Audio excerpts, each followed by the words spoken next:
Welcome to Virtual Roots Weekend 2021, Southern Soil, Collective Learning and Harmony with the Land.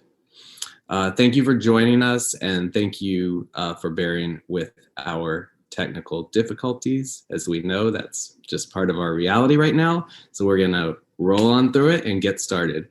But at the very beginning, before we launch into the program, let's have our language justice partners, Bancha Lenguas, walk us through our language access. Greetings. For this year's Roots Weekend, Alternate Roots has teamed up with Bancha Lenguas Language Justice Collective to interpret from Spanish to English and English to Spanish. We are a collective of language justice workers based in Bulbancha, the Choctaw word for the occupied land of New Orleans. Bulbancha means the place where many languages are spoken. Saludos. Para este fin de semana de Roots, Alternate Roots formó un equipo con el colectivo de justicia del lenguaje Bancha Lenguas para interpretar del español al inglés y del inglés al español. Somos una colectiva de trabajadores de justicia del lenguaje, basadas en Bulbancha, la palabra chocta para el territorio ocupado de Nueva Orleans. Bulbancha significa el lugar donde se hablan muchos idiomas. Como trabajadores de justicia del lenguaje, nos esforzamos a crear un espacio para que todos aquí presentes puedan entender y ser entendidas en el idioma en que nos sentimos más poderosos. As language justice workers, we strive to create space for everyone here to understand and be understood in the language in which we feel most powerful. En Bancha Lenguas, trabajamos hacia la inclusividad de género en nuestro trabajo por la justicia del lenguaje. At Bancha Lenguas, we work towards gender inclusivity in our language justice work. Notará que estamos usando la letra E al final de las palabras binarias. Esto no es un error. Es nuestro intento de crear lenguaje más inclusivo e incluir personas de todos los géneros. You'll notice us using the letter E at the end of gendered words. It's not an error. It's us attempting to create more inclusive language and include people of all genders.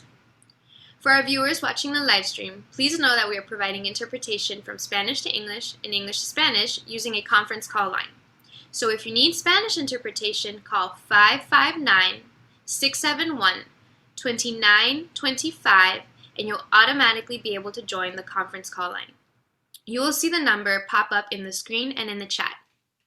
Para quienes nos acompañan hoy, por favor sepan que estamos proveyendo interpretación del español al inglés y del inglés al español, usando una línea de conferencia. O sea que, si usted necesita interpretación al español, llame a 559-671-2925 y automáticamente podrá unirse a la línea de conferencia. Usted verá el número en la pantalla y en el chat. To create this space together, a few things. Please speak at a slow and steady pace. Please speak loudly and clearly. Please try to say the full name of organizations or other acronyms. If you're not watching. Keep an eye on the chat in case we send a message to slow down or to speak up.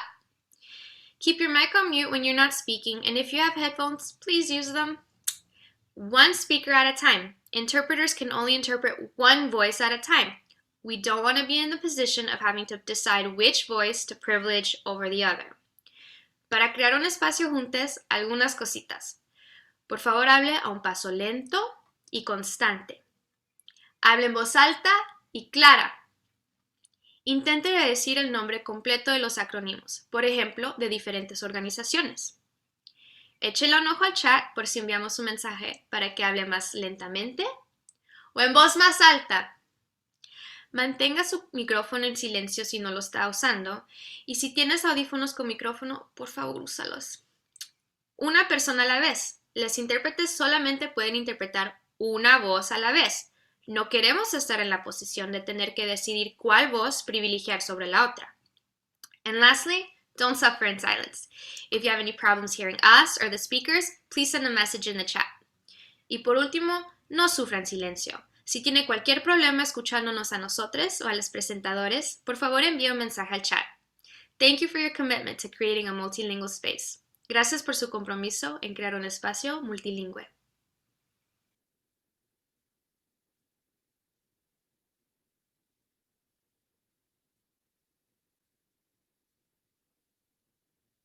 Thank you, Bancha. We appreciate you growing with us. I'm Brooks Emanuel. My pronouns are he, him, or they, them. I've been a member of Alternate Roots since 2005.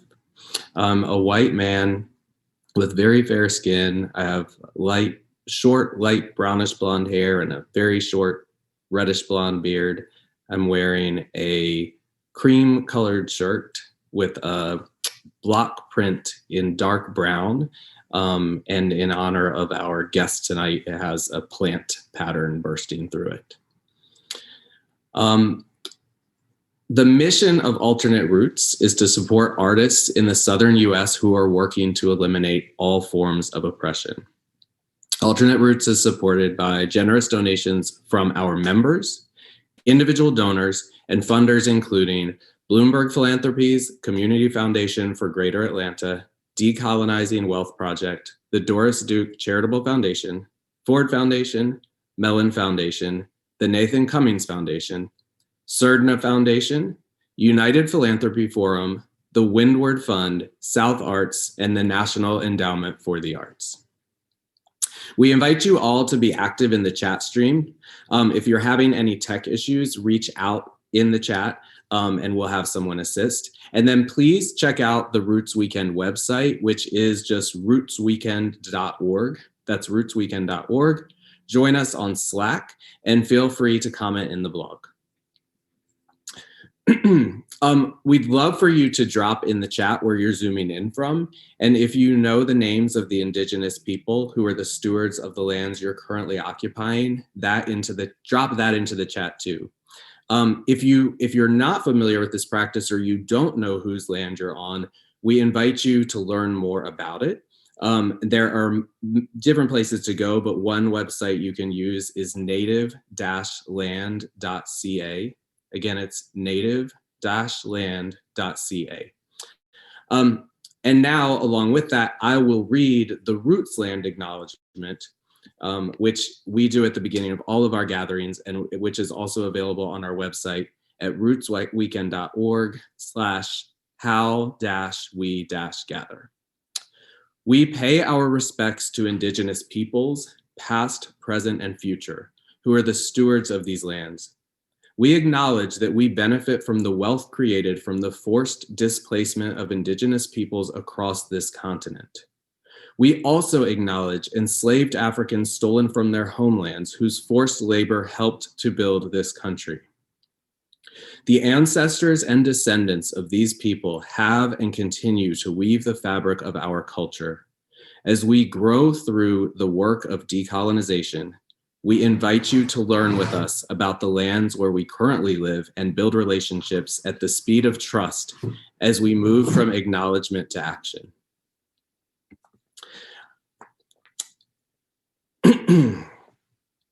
Sometimes you need to take a minute just to absorb that. Our wellness team reminds us to take care of ourselves while we're in this virtual space. So grab some water, snack as needed, take breaks, and be good to your body during Roots Weekend. Okay, so that ends the announcements. We're gonna go ahead and get this session started.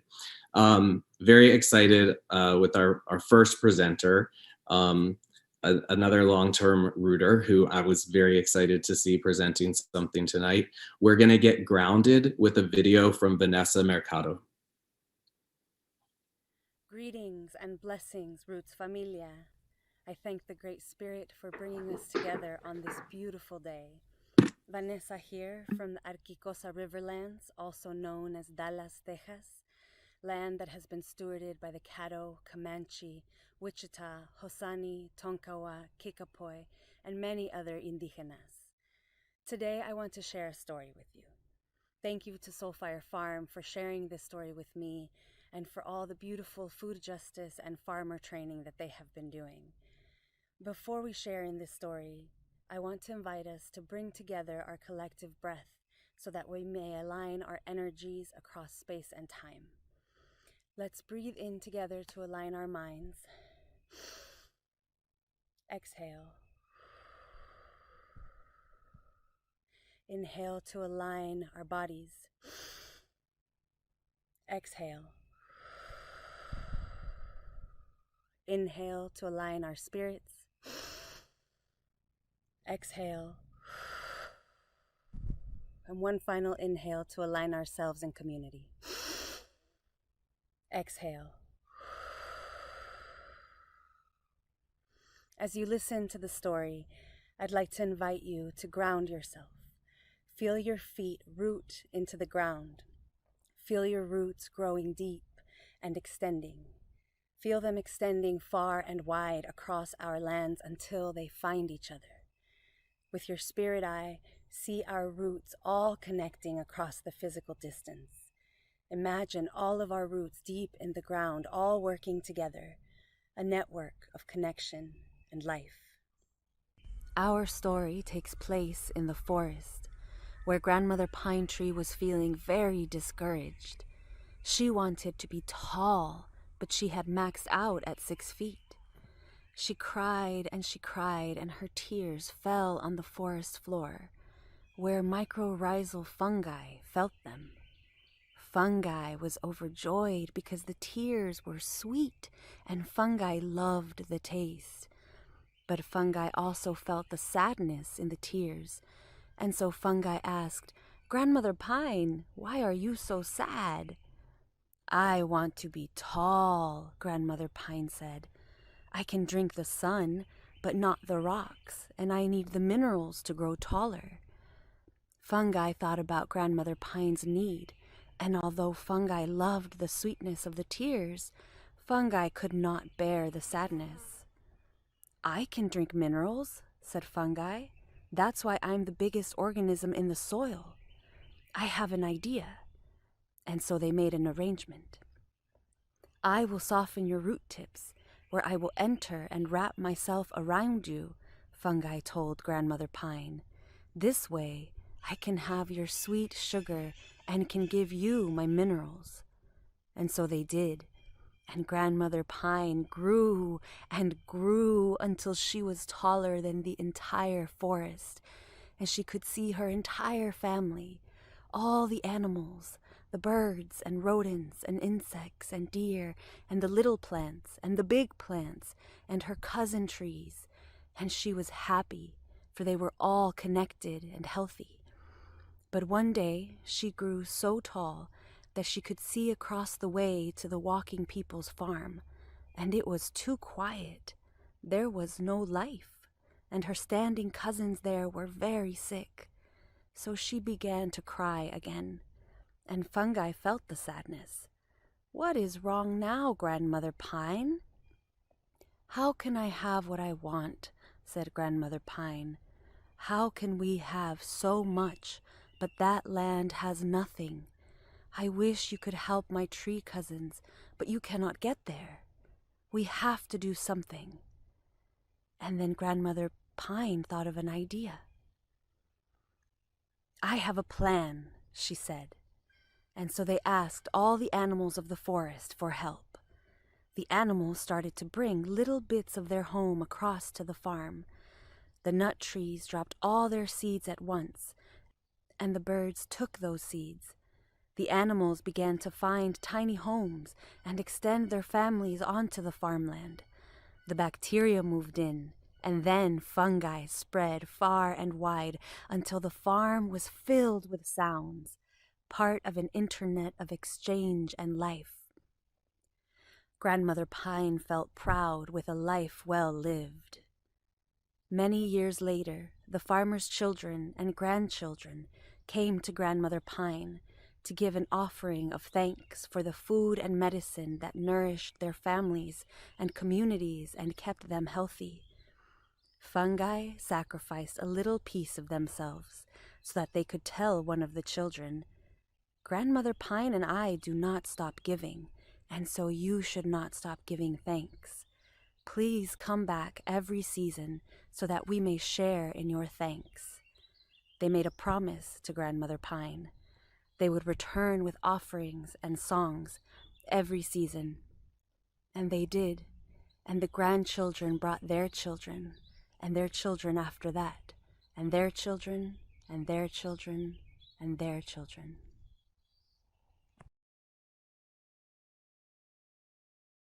Thank you for your breath, for your time, and for the powerful ways in which you show up in this life. May we remember the story of Grandmother Pine and fungi, and that our sacred Pachamama needs us all to connect and work deeply together for our healing and well-being. May we continue to learn how to be in right relationship with the land. May we honor our relatives on the land, and the land as our relative. May we continue to build more networks of connection and healing with and for each other. Tlazocamati. Gracias. Thank you.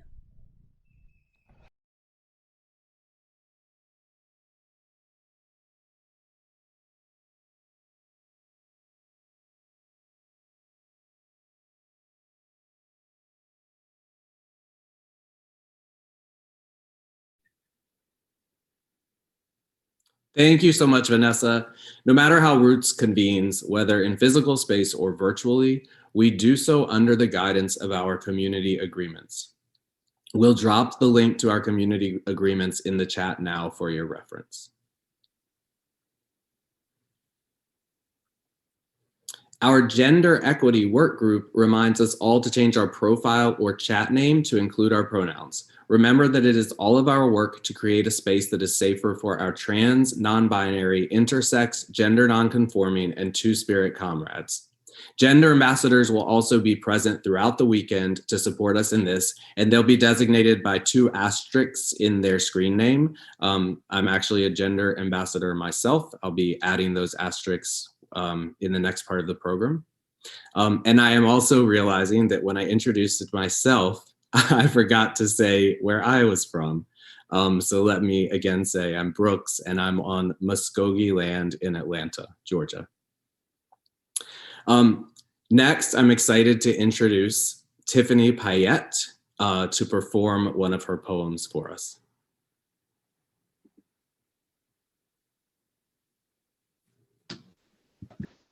Thank you all so much for having me. I wrote this poem specifically for this weekend, and it's an offering and an invitation, and I hope that it resonates with you. It's called Jubilee. These are grounds of hope and harvest, of glory and gossamer spider silk, and we grow over walls, beyond barriers, unhindered and unalone, building growth together in blue-green, age-old persistence like lichen. The land has echoed pain, but it begs to also sing in Jubilee. Has the moss not asked you to dance? I hope we save space for joy. We don't have to be blessed to be hallowed. We are healing and we are home, and my hand is yours if you want it. It's a cold spring this year. It shouldn't yield much, but it does, it does, it does. Can you feel it? How very sacred that you are. Thank you.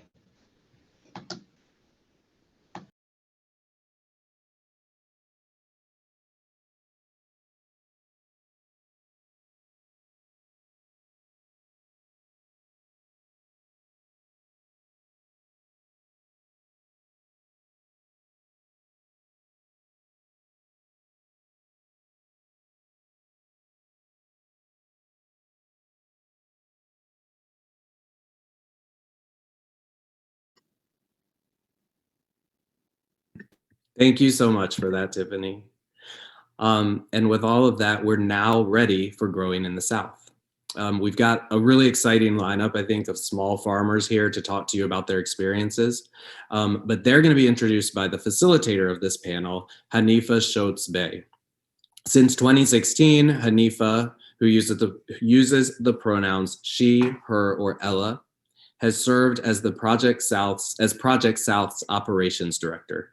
She also serves as a member of the Community Midwives National Alliance, and she's the founder of the birth abolitionist Midwives Apothecary, a community garden and self-healing project in Atlanta. In 2020, Health Connect One awarded Hanifa Birth Equity Leader of the Year. Wherever she is, Hanifa is known for empowering the voices of young people, new parents, families, and those who support them. Hanifa believes that Black midwifery was key to Black people's survival during enslavement and will prove to be a protective measure to ensure survival against genocide today. So without further ado, here's a longtime rooter, and I'm lucky to say my longtime friend, Hanifa Shotes-Bey. Greetings. Thank you, Brooks, for that. Welcome to Roots Weekend 2021 Southern Growers Panel. I'm excited to be tonight's moderator. As Brooks stated, my name is Hanifa Shotes-Bey. I am a petite, medium brown-skinned Black woman wearing a fiery orange mohawk with dark brown sides, teal eyeglasses, orange ankh earrings, a gold nose ring, mahogany lips, and a bright pink tee long sleeve with white stitching. I use she, her pronouns, and I am streaming from the occupied land of the Muskogee in Atlanta, Georgia. I am the operations director at Project South and a partner of Alternate Roots and one of the anchor organizations of the Southern Movement Assembly. During COVID-19, like many others, I took to my backyard and started my very first garden. Working from home was challenging, and I needed to find time to ground, to exercise, a place where I could address my feelings of isolation and the lack of sunshine in my life.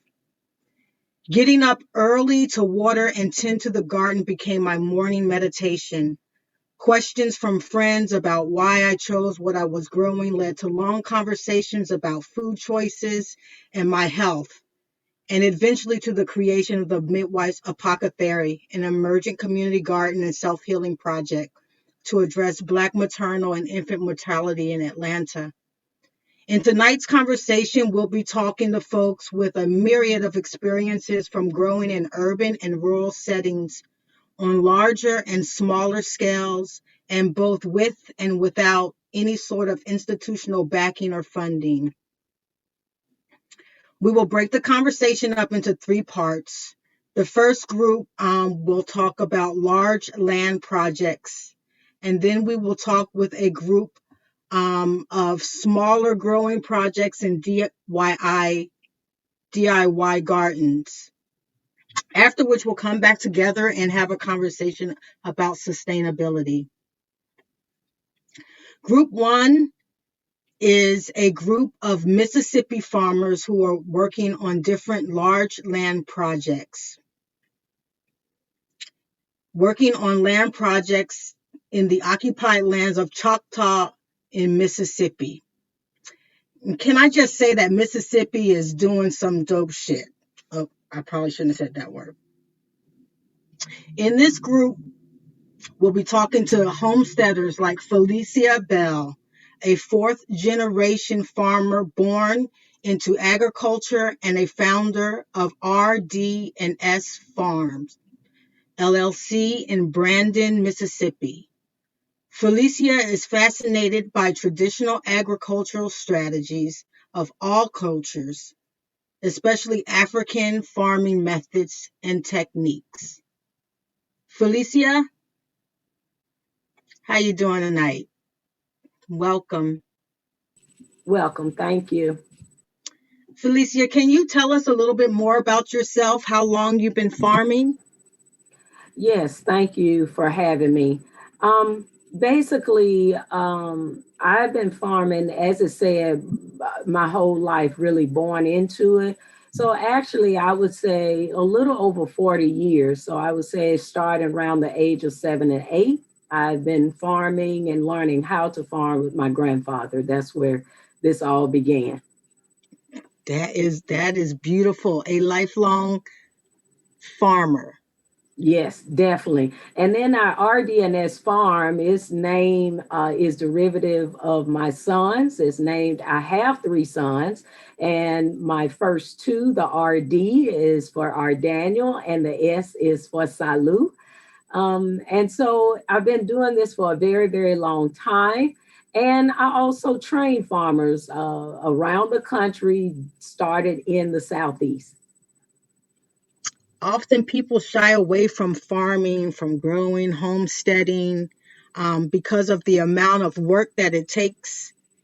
Could you talk a little bit about the size of the land that you're working, how many people are working it, and what are some of the strategies that you're using to work the land? Yeah, so we have over 50 acres, and I utilize about 35 for grazing because I raise heritage sheep, the Gulf Coast native sheep. And then about 5 to do vegetable, herbs, flower growing, and then the birthing of these various animals. We also do poultry, so we have our chickens, our rabbits, our quails, and ducks. So we have we're heavy in livestock, but that's what I like. I love that. And yes, it takes a little work to get started with farming, but it's not anything anyone can do. And most of the techniques I utilize is again traditional agriculture, stemming down from a long line of agriculturalists in our family, which I learned later on in life that really come from the continent. A lot of the methods that we are utilizing is from the continent. We just didn't know the name of them. No-till, the halal method of the way we do our animals, the way we harvest our animals, utilizing everything from the animal, as well as canning and putting up food and so forth. So all of those are tradition that most of our families have done, but a lot of us don't know that it started from the beginning on the continent. Wow, that is amazing. Um, if you had one thing that you learned that would be helpful to new growers, what would you say? Yes, ma'am. Take your time. Don't get in a hurry. This is a lifelong opportunity for you. And when I say lifelong, every single generation from you. So when you start, Miss Hanifa, you said you started this year. So anyone that you come in contact, you're influencing. So I ask people to take their time, research, read, talk to other farmers, talk to other gardeners, and you'll be okay. It's innately in you, so it's just now you're plugging in. Thank you. Thank you very much. Next, we're going to talk with Nakia McDaniel. Nakia McDaniel is a multi-generational farmer from the Bottoms, a community along Bayou Bartholomew in Arkansas Delta. In the Arkansas Delta, he has a master's in sustainable food systems and has traveled to the Volta region in Ghana to study traditional African systems of sustainability. Nakia currently serves as the farm manager for Sip Culture Community Farm and the Small Farm Apprenticeship Program in Utica, Mississippi. Welcome, Nakia McDonald. Thank you for having me. I appreciate you sharing this space with me tonight. Thank you, Nakia.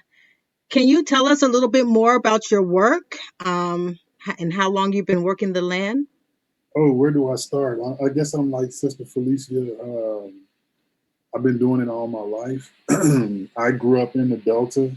And so if you know, growing up in the Delta on a rural farm, your grandparents, especially in the Black community, your grandparents and your parents had you out there working as soon as you could walk good. So these actual hands that you see actually pick cotton. And it's a reason because of that. My grandfather was one of the farmers that had to fight the USDA in order, or they sued the USDA for reparations back when the landmark decision took place. Our family has had a farm in the Arkansas Delta for since 18. I think the first we got a farm under the Homestead Act back in 18. It was either 85 or 95, I want to say. But there is paperwork out there that shows that my great grandfather Peter Rochelle ended up getting 160 something acres of land. So the first vehicle I've ever driven was a tractor and a truck. And that was my responsibility, is to take my grandfather's truck and go and get supplies from my grandmother's house and bring it back to the field. I was probably 8 at the time, maybe.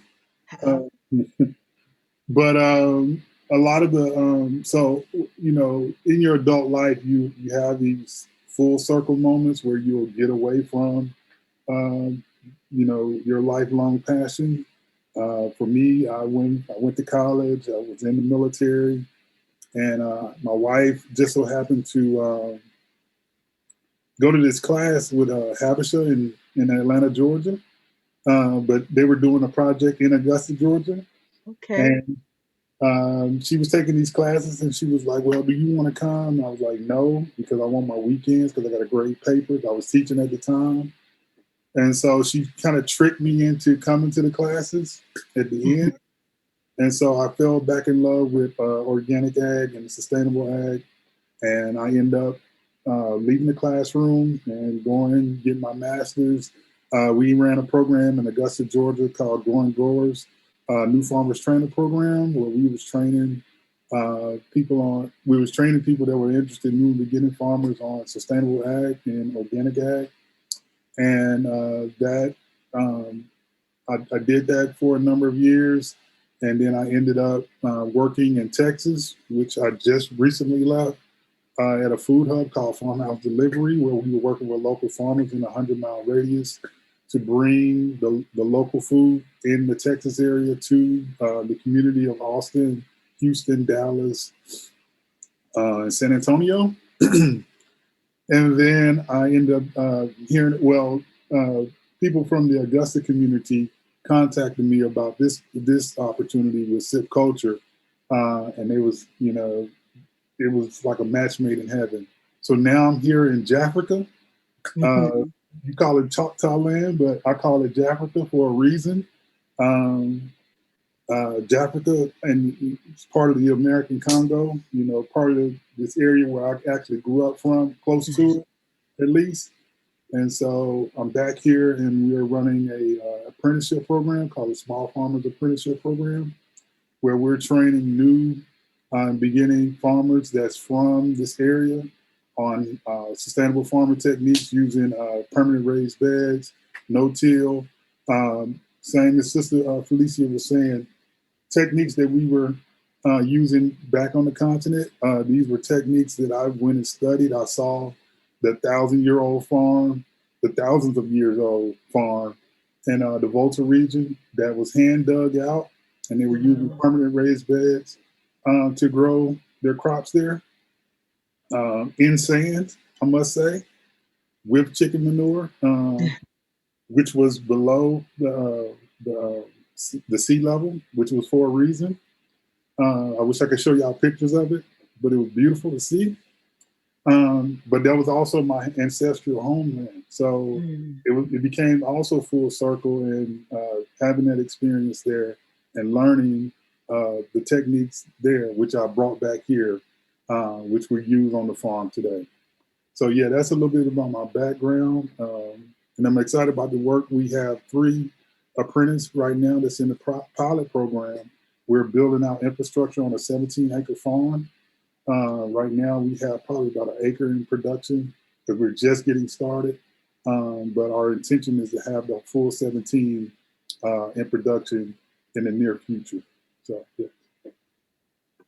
Thank you, Nakia. You painted me a picture, and oh man, I can't wait to come to Jafrica and check that out. Check what y'all got going on. Yeah, what's the line? Live from Jafrica, every day's a safari. Come on down.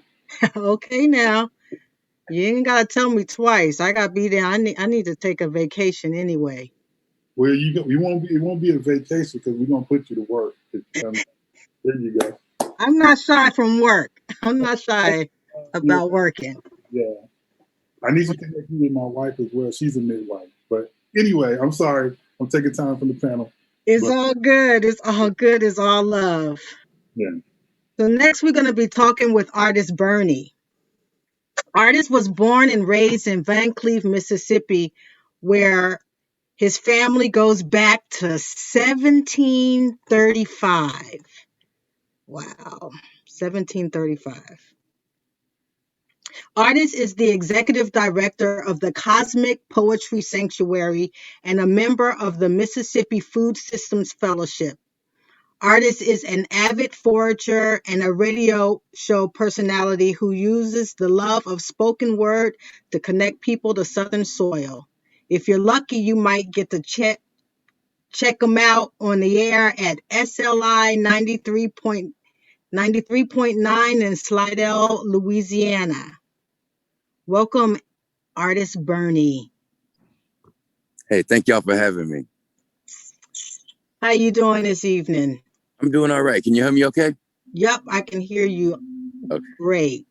I'm also the announcer for the Gulf Coast Monarchy women's tackle football team in WFA, and we have a practice tonight, and my daughter plays on the team, so we're getting ready for a big game tomorrow, so I'm on the field. But I appreciate y'all having me. I'm also a member of the Sustainable Growers Alliance here in South Mississippi, which is made up of a group of Black farmers from Galloway Farms over in Ocean Springs, 34th Street Holistic Garden, and also Just Water. My friend Yasin and I, we farm oysters out in the Gulf of Mexico. We have a 2-acre lease, and we're farming oysters out in the Gulf of Mexico, and that's really different. It's a good. We're the only black fishermen we bump into out there, but hopefully we can change that. What we do at the Cosmic Poetry Sanctuary is I guess the best category to put me in would be native farming.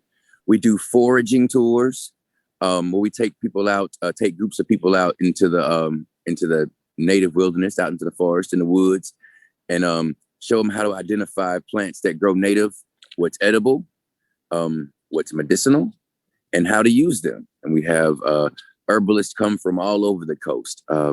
We have some really good conversations, and people share ideas and knowledge about how to use the plants. I do poetry, so I'm going to share with a 30-second poem about what we do about why we do what we do at the Cosmic Poetry Sanctuary. Okay, it's because this information is sacred, and it comes to us from all different places. I mean, out of every one, there has to be one, and then a seed. And how fortunate are we to keep this information circulating? The wisdom, the knowledge from our ancestors and our forefathers and our precious Mother Earth. Information so pure, it still has roots in dirt. Pick a plant, let it speak to you. Listen, don't forget to say thank you. Dig in with your root chakra. Allow the rhythm of the plants to unlock you in a place that was hidden until now. It's a new vibration, another one of those moments to make you say, wow, I did not know that. And that's what we do at the Cosmic Poetry Sanctuary is we always learning something. And every full moon we get together and we do open mic poetry, and we do music, and we discuss plants, and we discuss different kinds of stones and crystals and native medicine. We discuss things like the Flexner Report and finding information that was lost about tribal and native medicine. And that's what we do. And every like I said, every full moon we get together, and every third Sunday we get together and have a foraging walk. It's open to the tour. So there you go. That's me, artist. You got me over here like thinking every third Sunday I might be able to come out there. That sounds very similar to some of the work that we're doing at the Midwives Apothecary, just trying to find ways to get us more connected to the land and understanding the plants that are right there with us that could bring us the health that we need in this. Yeah, one reason, 15 seconds. One reason that got us into this work so deep is that we feel like our dinner tables are very limited. Like we have hurricanes and things here, and I know some folks that if Walmart was to close, they would starve to death. And that's and at one time I was probably one of those people. So we have lots of plants that grow native right around us that you can eat, that you can make tea out of, that you can use for medicine. And we just want to connect the dots on the information with the folks. That's it. Thank you very, very much. What about this Food Systems Fellowship? Oh yeah, the Mississippi Food Systems Fellowship. I'm actually part of that with Miss Felicia Bell. Okay. Miss Felicia is one of our mentors, and she knows so much. But we're a group of Black farmers. We have 4 cohorts in the state of Mississippi. We have 4 different cohorts. We have a cohort in the Delta, a cohort in Jackson, in the on the Choctaw Reservation, and then we have a cohort here on the coast. And we're a group of Black farmers. We share information and resources and on how to connect Black farmers with the public here in Mississippi. The big goal, our mission is to create a network of Black farmers to give the people an alternative to shopping with folks who don't respect our business. Thank you all for your amazing work. I told y'all they was doing some dope shit in Mississippi. Like, I might have to come there and get more time in the sunshine. So we were talking with large scale farms. Next, we're going to talk to a group of farmers who are doing individual growing, DIY farms, gardens, and smaller homesteads.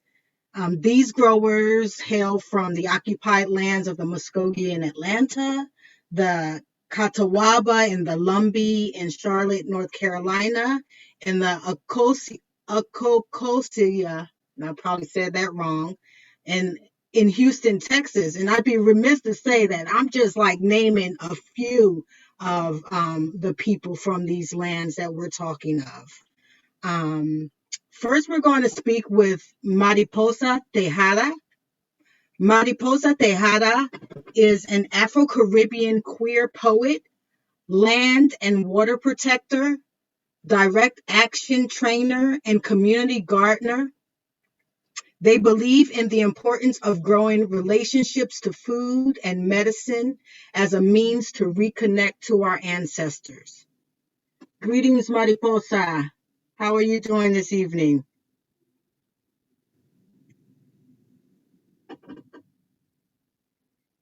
Can you talk to us tonight? Oh, sorry, I was mute. I was on mute. There we go. We can hear you. Can you talk to us a little bit about how long you've been growing?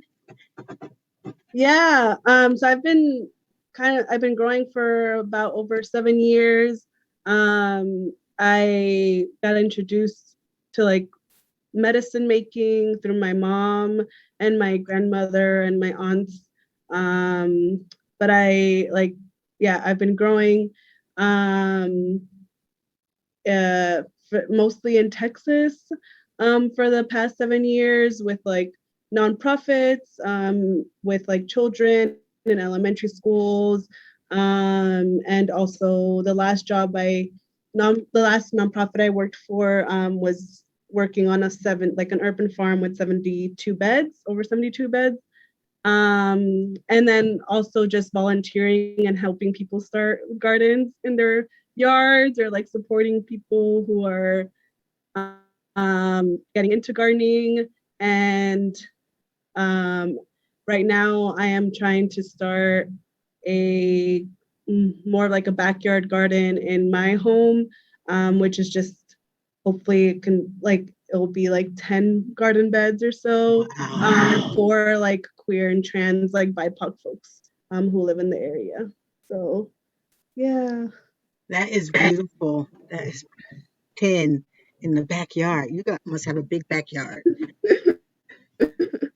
In your bio, it referenced you stating that you look at gardening as a way for people to grow their relationship to food and medicine.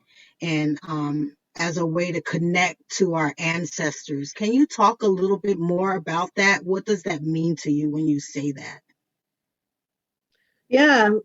So, as a queer person, as a person who's gender nonconforming, and who grew up in a very Christian family, I gardening is and talking about food with my family is like one form of connection that I have with them, because they back in Dominican Republic before they migrated, did have like livestock and like would grow food, kind of like more like on a smaller scale, but it was like a way for me to, it's like been a way for me to connect, right, with them. And I feel like also it's just, I feel like growing food that I grew up with or that my ancestors probably ate, like bananas or oregano or okra, yucca, papaya trees. I feel like it's like almost like an offering to them, and an offering to the land. Especially like as someone who, I didn't grow up in Houston, but most of my growing has been in this area. And so I feel like by me growing and working with the soil and healing the soil in a lot of ways, and just cultivating the land, I'm building a relationship with the stories that kind of already exist here before me, like for generations. So I feel, yeah, I feel like those are the different ways that I can connect to the land and ancestors. I feel you with that. Being able to connect over food is, I think, a universal thing. I think that we can connect over food in all kinds of ways. Yeah. If you have one thing that you learned that would help somebody to improve their relationship with food, with medicine, with our ancestors, what would you say that would be? I feel like I've worked with all the way from pre-K to like elders who are 85 and have been doing this for generations on this land. And I feel like every time, no matter the experience, no matter if like they have generational experience or they migrated and are just beginning to start a relationship with the land or have little experience, there's always like a spark. There's always like a spark and of joy, or it's always like, it's very healing for them, I can tell. So I feel like even if you just have like a small potted plant or, you know, a small little garden bed, you're still like building relationships with that land. And like you can talk to elders or people in the community, growing food that maybe you grew up with. So like different things like that, I feel like can help. Thank you. Thank you, Mariposa, for all that you're doing, helping connect people back to the land. That's invaluable. Thank you very much. Thank you. Take care. Thank you. Next, we're going to talk with Israel. I did not confirm the pronunciation of your name, so I'm not going to try it at the moment. So if you don't mind to introduce your name. Israel is a Peruvian immigrant with a master's in pharmaceutical and biomedical sciences from UGA. They founded Mariposas Rebeldes in 2020 after seeing a need for queer, Latinx-led agricultural projects in the Atlanta area. Israel hopes to apply their scientific background towards practical solutions for food sovereignty. Israel has worked with Food Not Bombs, Free the People Farms, Atlanta Resistant Medics, and Food for Life since 2019. Welcome, Israel. Hi, hi, how are y'all? We're Excited to doing be here. great. How are you doing? Doing good. Good. So you Um, started Mariposas Rebeldes in 2020. yeah. This Mariposas Rebeldes is a very recent project. It started in my backyard last year, like around when the pandemic was starting to form. And I, just started having friends over and, having work days and workshops and skill shares and just like spending a lot of time with everyone and like kind of building community. So it just kind of, blew up from there. And, we definitely got a lot of, support from the community, like during those early days. Tell me a little bit about Mariposas Rebeldes. What do you feel is different about this project than some of the other projects that you've been working on? And why do you think that queer Latinx-led agricultural projects are needed? So I think this is different from a lot of urban agriculture projects that, around Atlanta, because our focus is sort of based around, what we can process and how we can, transform our food crops into, more long-term ferments or preserves or like, for lack of a better word, products that can be, like kept over long periods of time and like having a, like rather than focusing on, vegetable crops, which, just leafy greens and like tomatoes and squash and that sort of thing. Like not to, all that's important, but focusing on like, different protein crops and like fruit and nut trees and that sort of thing, trying to see like, reclaiming the land and like seeing about how we can kind of work with natural processes rather than like against them, I guess is our goal. Yeah. And the need for queer and trans Latinx spaces, I think, is most obvious in that sort of way. Like Latinx people have a rich history of like, like working in food, like, from in all sectors, from agriculture to, processing to packaging to like serving food at restaurants and fast food places. We have a hand in all of that, and yet we have no ownership over any of it. Rarely do you see, us having any ownership over it. And I mean, not even, and queer Latinx folks, it's not even a thing. But we're really hoping to be able to reclaim some of that space and work towards our own food autonomy for this community that, means so much to us.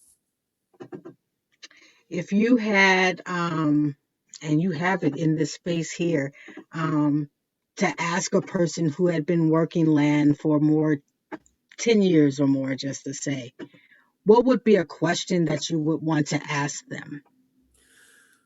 That's a really good question, because every single day, like working on this project, it's like become more and more clear to me, like what I don't know and like what, because I don't have a lot of, experience with agriculture. It's a very recent, like there's only my third year really growing. So being able to learn from,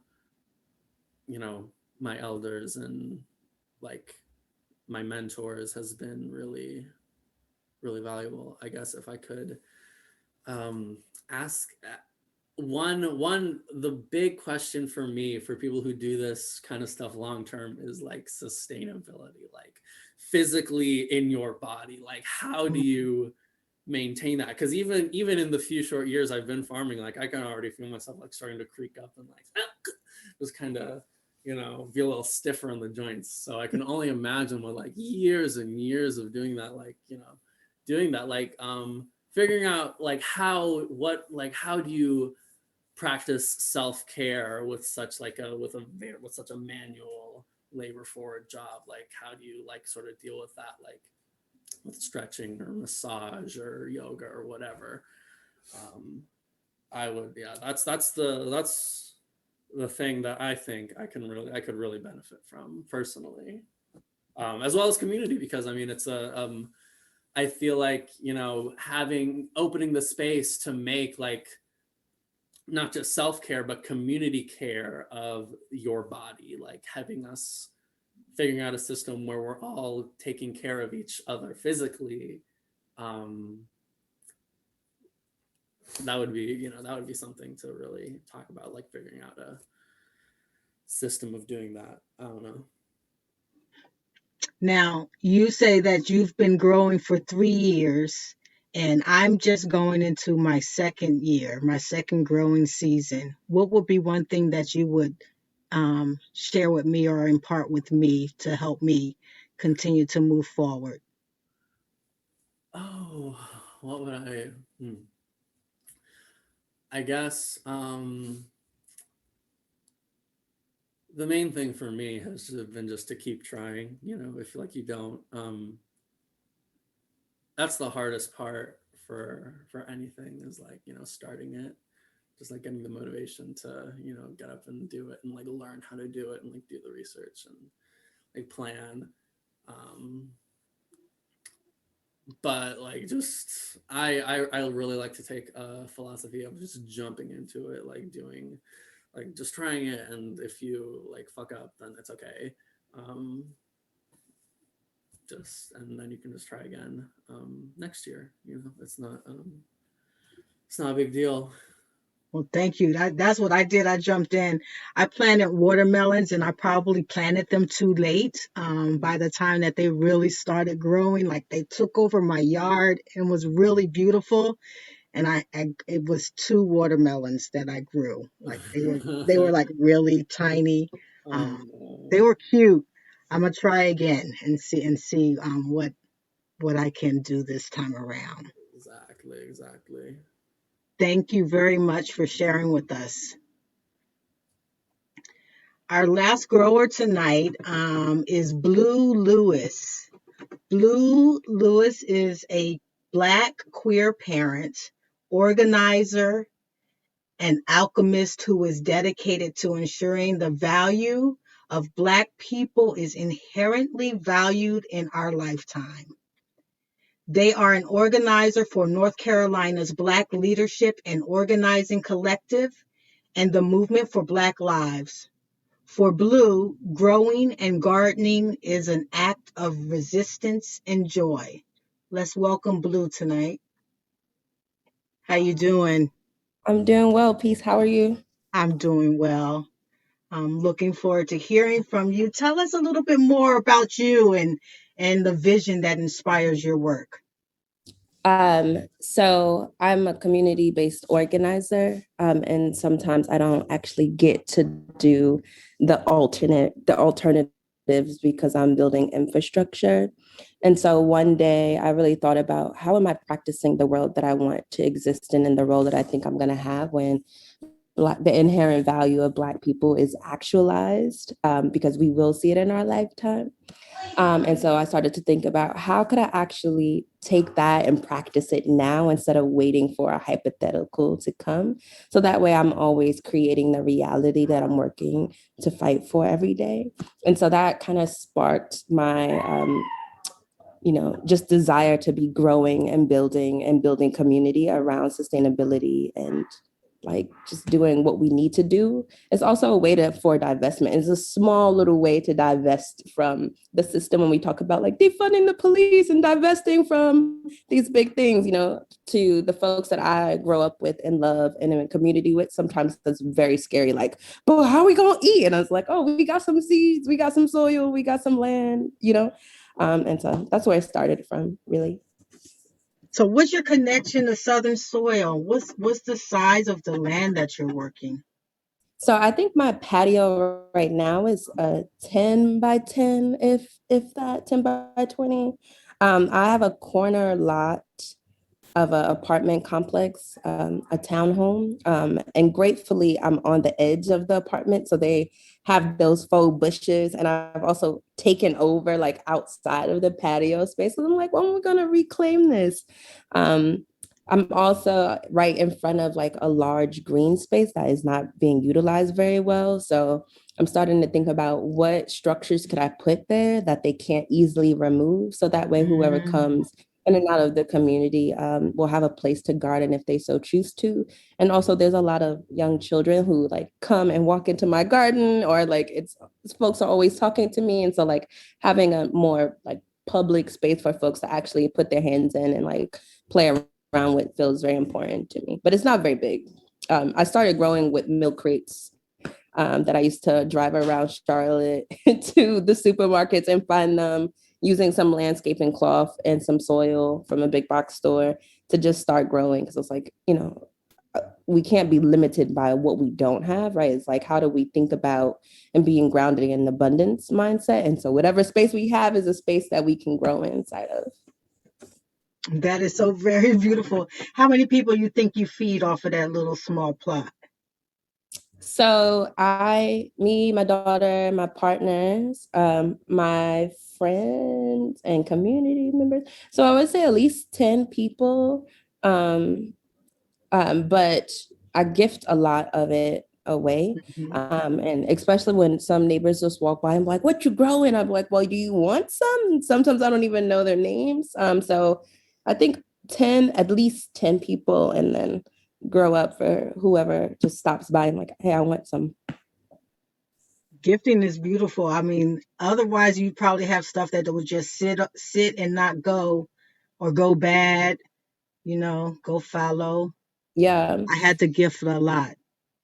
And I think it's a great way to actually practice like bartering and trading. One of the first times I've like, do you want these seedlings? Folks like, what do you want for it? I'm like, I actually don't want anything. Like, I just want you to keep the plant healthy and to like maybe use the fruit and give the fruit to some folks that you love. And so when folks walk by and they're like, oh, can I have some? Or I'm like giving them baskets full of things. They're always like, what do you want? I'm just like, I just want you to be nourished and to feel good and to like maybe spend $5-6 left on groceries this year because you have some fresh veggies that your neighbor grew. And they always walk away with a different sense of like being, I feel like, there's like a little bit more of a pep, or like, look what I have. And so that's always something that's like, you can't put a value on that. I can see where you're like really, really seeding joy just all around you. Thank you for what you're giving. Thank you. So tonight, we're going to come back and we're going to pull everybody together in this final section and talk a little bit more around sustainability.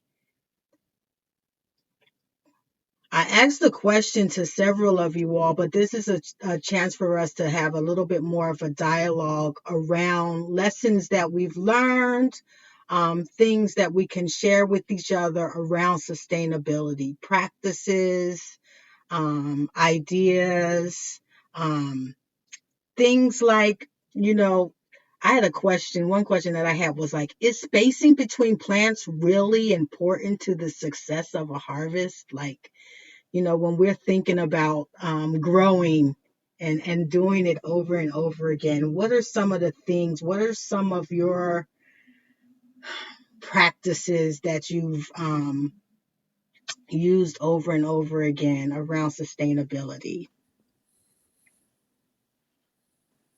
Or if there was one thing that you wanted to share before leaving this platform tonight with us, what would that be? Miss Hanifa, I can answer your question about spacing if that's okay. Yes, that would be beautiful. So it is important to have spacing, but a lot of times we tend to do too much, and that causes the weeding. So you can get as close, but it's on your seed packet. So if people would follow their seed packet, that's for the purpose of root systems. So you have those, and when you space it out based upon that seed packet, it works. But then, like I said, also you can do intensive gardening, and that helps with your weed. Your leaves will grow onto each other, and it shades out your weeds, so you wouldn't have as much. Sister Felicia, can I piggyback on that a little bit? Most definitely. Yeah, the greatest example of that is the Three Sisters system, where those Three Sisters, corn, squash, and pole beans, grow in harmony with one another, and they all mutually benefit one another. So that's one of the examples of spacing that's that an ancient example that will give you the idea of what Sister Felicia is talking about when she's saying growing intensity, because that squash is going to shade everything, those pole beans going to go up, that corn, and they all will mutually benefit one another. So yeah. So you just gave me that image. I was going to ask. I was like, you plant them all together? I grew beans last time, and they grow around, of course, like they climb up things, and so you could use the corn itself as it's what it would grow up on. Right, there's your trellis. Yeah.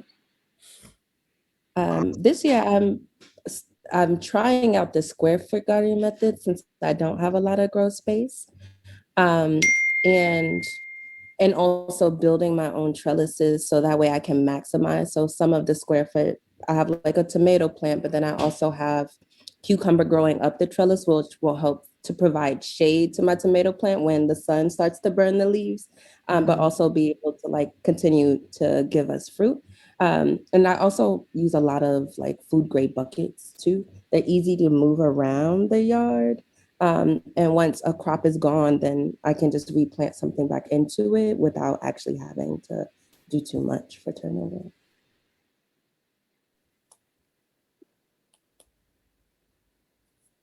Yeah, I feel like I really like playing with like the sizes of plants too, and just if yeah, like what Blue was saying, like if you want to grow lettuce, like maybe growing a tomato next to lettuce or something to provide shade for the lettuce, like when it starts getting warmer, or just like playing with the different like sizes, especially if you're more of an urban setting and don't have a lot of like space to use, because all of the plants can they can work together. Like you can have them work together in a way.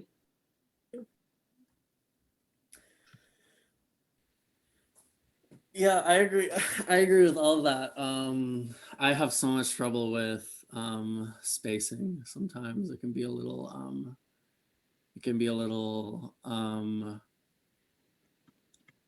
tricky to like keep it all together, I guess. But I love companion planting. I've played around with the Three Sisters method a good bit, and that's just it really does work. And a lot of it is really like playing around with levels, like Mademoiselle was saying, like having stuff along the bottom to provide kind of a living mulch, and having like stuff that grows really tall for like, and having like different levels like that, I think is good. What was the question about sustainability? What is one thing that you've learned or that you're learning around sustaining farming? And it can be from the planting, it can be from like the work, who helps you, do you work with volunteers? I mean, when I think about sustainability, I think about many different ways. One thing that's been on my mind a lot recently is with this gas shortage, is how much of a reliance conventional agriculture has on gasoline power. from tractors to chainsaws to weed eaters to lawnmowers to tillers to whatever. It's all gas. That's gonna be a problem really, really soon, like way soon. So what I'm really like trying to look into and learn more about is zero input farming, and like, you know, ways that we can harness energy without, you know, having to use the fossil fuels. One interesting example of this that I'm working on right now is a friend who lives out in Carrollton is learning how to use oxen as draft animals. So it's incredibly rare to see it these days. You know, he must be one of the only one handful of people in Georgia, you know, working with oxen these days. And they're very interesting because, you know, they provide fuel for themselves. They eat the grass, they fertilize the fields, they, you know, control weeds, they can, you know, this specific breed of cattle like is actually really good at clearing invasive species, and like it can do like so much like different stuff, you know, like from pulling like loads, like basic stuff like that, like, you know, cultivating fields. Like you can even like figure out ways to like make it turn a mill. I could go off about like all this stuff, but I think it's really important to like be looking at ways to kind of, you know, detach ourselves from this reliance that we have on gasoline. It's just not going to be like tenable like anytime soon. So I like really working towards those solutions, I think, is important. Thank you. Yeah. I think it's an interesting subject. Sustainability. I always tell the students, if you want to know about sustainability, or if you want to know what sustainability is, you listen to jazz, or you listen to Miles Davis, because that's sustained intensity. Because you know, and then think about, I use the term Sankofa, because it's the past, present, and future. Farming is the past, present, and future happening simultaneously, right? You're pulling from the past, you're growing in the present, but then you're also thinking about not only the harvest, but in the future being a, you know, good enough steward where you leave something for the future generations to grow on and live on and things of that nature. With Israel talking about sustainability and gas, the issue of gas, if you know, I don't know if everybody's heard about the rock star gardeners or farmers. You know, you have J.M. Fortier, Curtis Stone, Connor Creekmore, and all these farmers, and they have this model where they're using biointensive practices, but this model is based on the Cuban system, right, of growing. And the Cuban system of growing came about, or organic growing came about because of the fall of Russia, right, where they couldn't get the petroleum to use chemical fertilizers, so therefore they just went into this. They went into organic farming, and I want to say right now, Cuba is one of the leading countries in sustainability and the zero net, right, or to have the least carbon footprint of any country in the world, right? And you know, this you will also see, like I said before, if you go to what's interesting about the Volta region near the coast is where the Ewe, which is the tribe that lives in Western Togoland, where they live is only a small parcel of land between the Quetta Lagoon and the Atlantic Ocean. So it's a very small strip of land, and it's mainly sand. So they had to develop this method of farming that will based off that environment. And so you got to think about, well, they've sustained this over thousands of years. They've been there for, hundreds of years or thousands of years, and they continue to farm this land over and over again. How are they doing that? And the key thing is they don't use any tractors because they don't have any. They use hand tools. So yeah, when I was over there, the elder made me weed a whole field by my hand. So yes. But and they also use companion planting, Sister Felicia, where you'll see the intensive companion planting there. So when you're talking about sustainability, you got to look at those practices that have been in place for thousands of years and continue to do those practices. I think is our best model for the future. Yeah. Thank you for that. When I think about sustainability, I truly think about the community, right? And that like nothing goes to waste. And so I help to grow and, raise the plants that are in my garden, but I don't sustain it by myself. Like my friends, they might not be the best green thumbs around, but they will come and help weed and even eat the fruit. Sometimes things will go to seed if you don't eat it quickly enough. And so come and harvest stuff or water or just go through and start to prune some things that need to be pruned, or even like it allows me to be able to step away from my garden and be like, there's folks who will care for or intend for it. Composting, Black Gold. I've been composting, and I think there is nothing like your own compost, and you don't really need to have an elaborate system.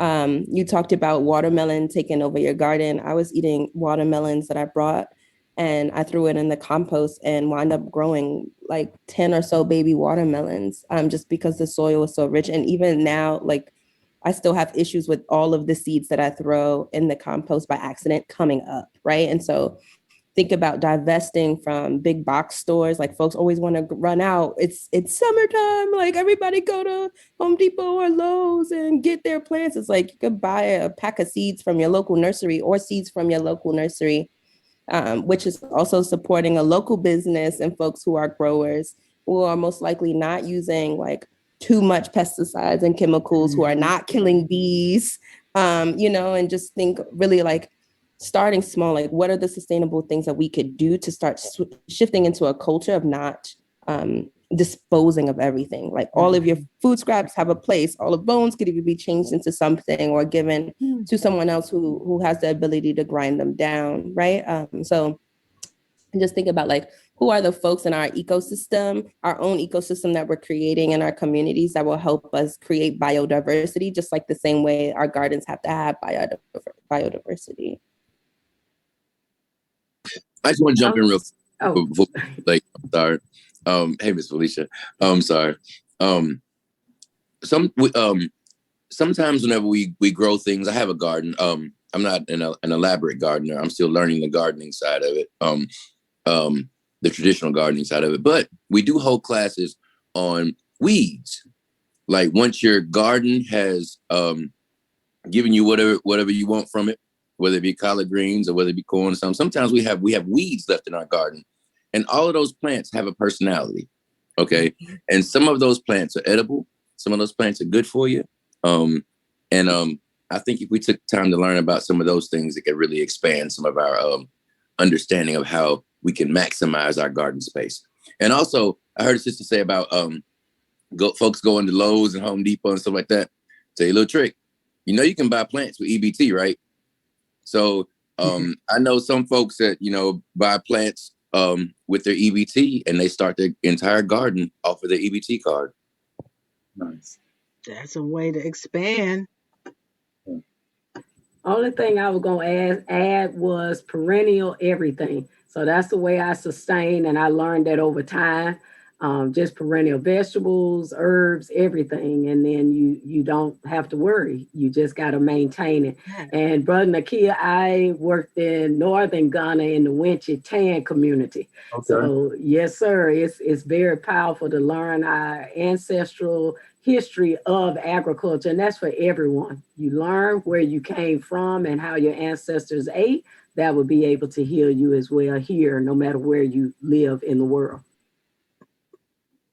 That is beautiful. Mhm. And I just wanted to add too that I feel like seed saving is really important. I feel like that's a practice that might be getting lost, or with things like also with Monsanto and stuff like that. Every time I grow a plant, I always try to let some of it go to seed, and so that I can save it for the next year, or I can gift those seeds too, because I've grown corn, and I'll save like the kernels and I'll give it to friends so they can also grow the corn. And water catchment systems too, to water your plants. Even if it's like a bucket that's collecting water. In Houston, it rains so much that it's nice to like use that water for a number of things, like if you have chickens or something, or to like just water your plants. Nice. I was thinking about what Artist was saying about the weeds and the importance of weeds. My first garden, when I said like the purpose of it wasn't for me initially to grow food. It was really for me to get outside and to play in the dirt and to work the land. So like my first plants were weeds. Like I took the plantain and I said, I'm gonna make this so it can grow into a big, strong plant. I took the dandelions and I made them spaces so that they could grow. Like we're so used to just getting rid of them and thinking of them in bad ways, and they're such powerful medicines. Most of the weeds are really powerful medicines, and I would just take a handful of them and throw it in my dinner as a way for me to bring that to my plate. And those were like the kind of conversations I was sharing with my friends during that, and just expanding that opportunities to connect around food. The sustainable practices that you all have shared with us tonight. Some of them sound so very simple. I mean, I let my parsley go to seed. I can collect those, and I have parsley for next year. Parsley is going to feed our blood. It's going to make us strong, help cleanse our livers. I want to thank you all for sharing all that you all have tonight. This is really important for all of us in our communities to find ways to find that joy, to build up our resistance, to make us strong, to just strengthen all of those connections. If you all have anything that you all want to share with the community, like I don't know if you have IG, websites, that type of information, drop that in the chat. And so that we are able to share that with others as well and make those types of connections. I definitely want to come out and see all of y'all. Israel is down the street from me. They'll be the first person that I'll get to meet for sure, but I'm really excited about the opportunities, about checking in with each of you all and learning more about your work. Thank you very much. I see it coming up in the chat. Thank you all. I hope you all enjoy your evening. Indy, take it away.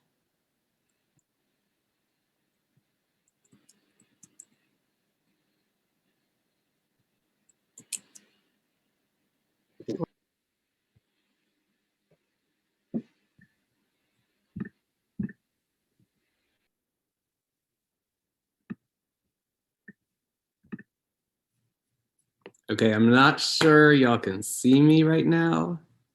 We can see you.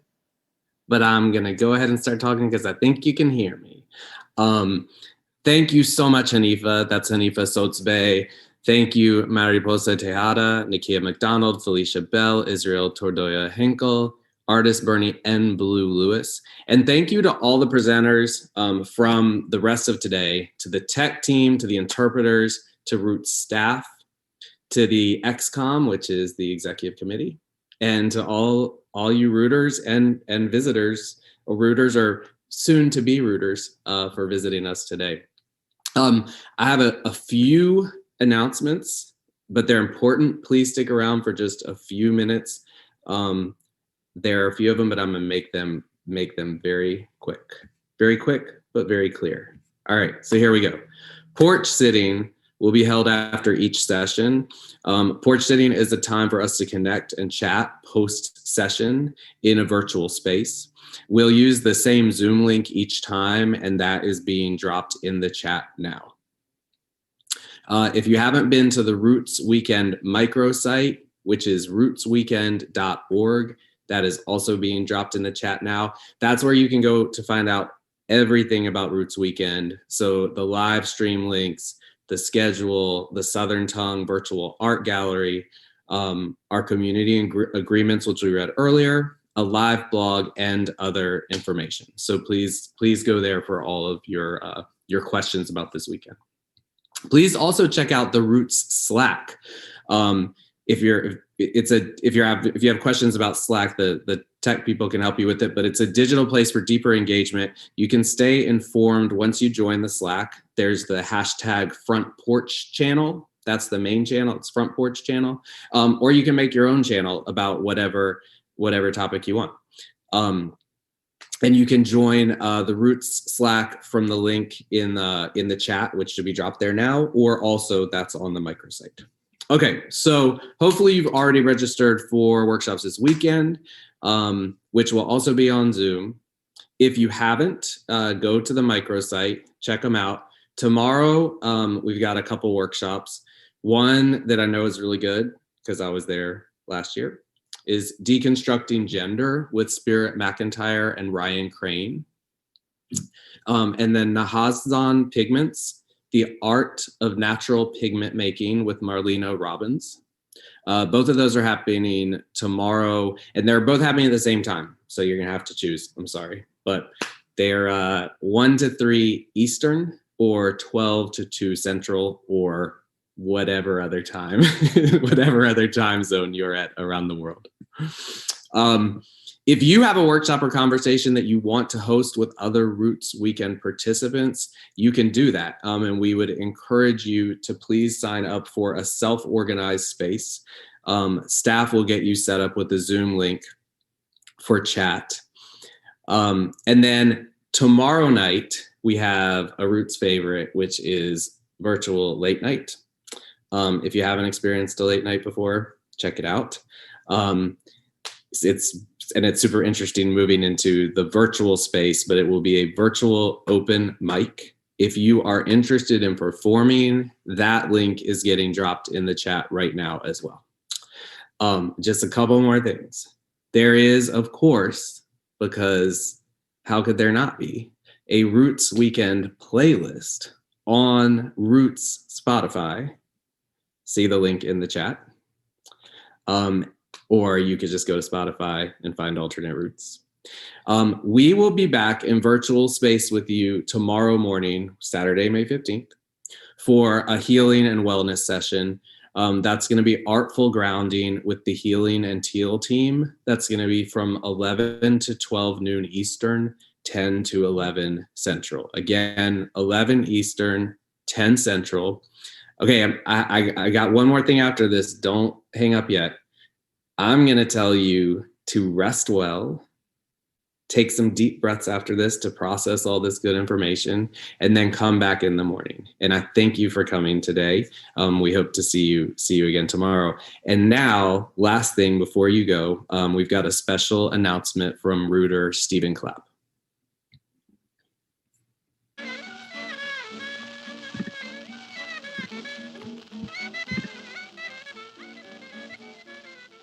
Hello, my name is Stephen Clapp. I'm calling in from the traditional territory of the Piscataway and Nacotchtank, also known as Washington, D.C. Now celebrating its 45th anniversary, Alternate Roots supports Southern artists and culture bearers whose work transforms lives and communities. At the intersection of art, community, and activism, Roots' vanguard artists impact the culture and fabric of our country and beyond, affecting positive change in the communities in which we live, create, and serve. I have been a member of Alternate Roots for 21 years now, and have witnessed Alternate Roots respond to the needs of its artists and communities by developing programs like the Solidarity Fund that provides direct support and in many cases emergency support to members and non-member artists and organizations who share Alternate Roots' values and practices, live in the southern United States, and have been affected by the COVID-19 pandemic. This past year, I witnessed Roots staff, in particular the cultural organizing team, lead region-wide organizing and help to build localized mutual aid networks while centering creativity and justice. But the work of Alternate Roots does not live inside a vacuum. We need partners like you in this work. Those looking to deepen your investment in cultural organizing, artistic expression, and social justice. Those who want your dollars to directly support artists through direct grants, partnership building, technical assistance, and invaluable convenings like Roots Weekends. With your support, Roots can continue advocating for Southern artists and communities, particularly those least represented in the national arts and social justice ecosystems. One way to become an essential partner with Roots is by donating to sustain this important work. We've made it easy for you to contribute. Thanks for fueling the vision for a more creative, equitable, and thriving region.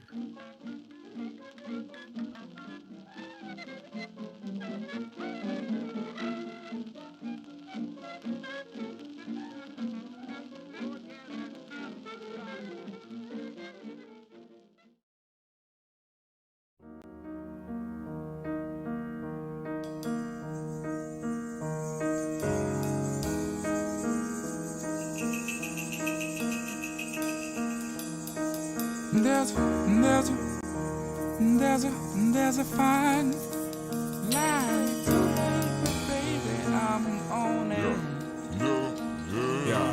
Yeah. There's a fine line between love and hate, you see. Can't wait too late, but baby, I'm on it. There's a fine line between love and hate, you see. Can't wait too late, but baby, I'm on it. Can't worry about what a nigga think to see. And that's liberation, and baby, I want it.